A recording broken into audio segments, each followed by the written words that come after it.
সরকার যেটা চাচ্ছে যে এই সংকট তৈরির মাধ্যমে গ্যাসের দাম বাড়ানোর একটা পায়তারা করছে। আসসালামু আলাইকুম রহমতুল্লাহ।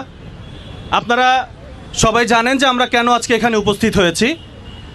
একটা কথা আছে এবং আমরা পূর্বে জানতাম এবং ছোটকালে আমরা সাধারণ জ্ঞানের বইয়ে পড়েছিলাম যে বাংলাদেশে কোন জিনিসের জন্য বাংলাদেশ প্রসিদ্ধ কিংবা বিখ্যাত। তখন আমরা সবাই জানতাম যে বাংলাদেশ হচ্ছে গ্যাসের খনি। বাংলাদেশে অর্থাৎ বলা হয় যে যেই পরিমাণ মানে মানুষ নেই তার চেয়েও বেশি হয়তো বা গ্যাসের খনি রয়েছে বা সেই পরিমাণ গ্যাসের মজুদ রয়েছে। অথচ সেই বাংলাদেশে আজ গ্যাসের সংকটে আমরা ভোগান্তিতে ভুগছি। বলা হয় যে বাংলাদেশে প্রতিদিন গ্যাসের প্রয়োজন হচ্ছে 380 কোটি ঘনফুট গ্যাস। অথচ সেখানে পরিসংখ্যানে দেখানো হচ্ছে যে বাংলাদেশে বর্তমানে গ্যাসের মজুদ হচ্ছে বা প্রতিদিন যেই পরিমাণ গ্যাস সাপ্লাই দিচ্ছে সেটা হচ্ছে মাত্র 215 কোটি ঘনফুট গ্যাস। অর্থাৎ আমরা প্রায় 160 কোটি ঘনফুট গ্যাসের সংকটে রয়েছি, যেই দেশে কিনা গ্যাসের খনি রয়েছে। এর পেছনে প্রধান কারণ হচ্ছে বিগত 17 বছর যে ফ্যাসিস্ট আমল, সেই ফ্যাসিস্ট সরকার শুধু এলএনজি আমদানির উপরে নির্ভর করেছিল। তারা সামান্য পরিমাণে গ্যাস ক্ষেত্র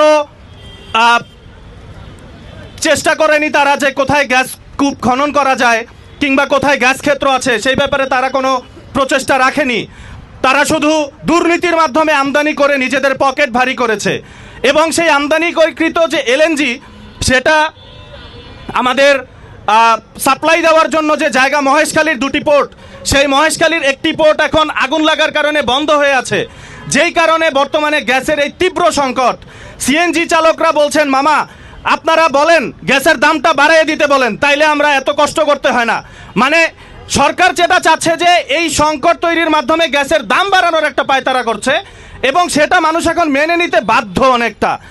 কিন্তু কেন এমনভাবে দাম বাড়ানো হবে? কিছুদিন আগে বিদ্যুতের দাম বাড়ানো হলো, ভুতুরে বিল আসছে বিদ্যুতের সমগ্র দেশে।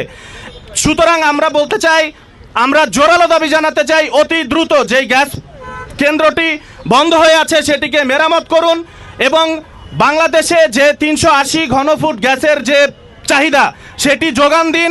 নতুন গ্যাস ক্ষেত্র আপনারা খনন করুন এবং ভোলায় যে গ্যাস ক্ষেত্রটি আছে সেটিকে বাংলাদেশের জাতীয় গ্রিডে অন্তর্ভুক্ত করুন। সবাইকে ধন্যবাদ জানাচ্ছি।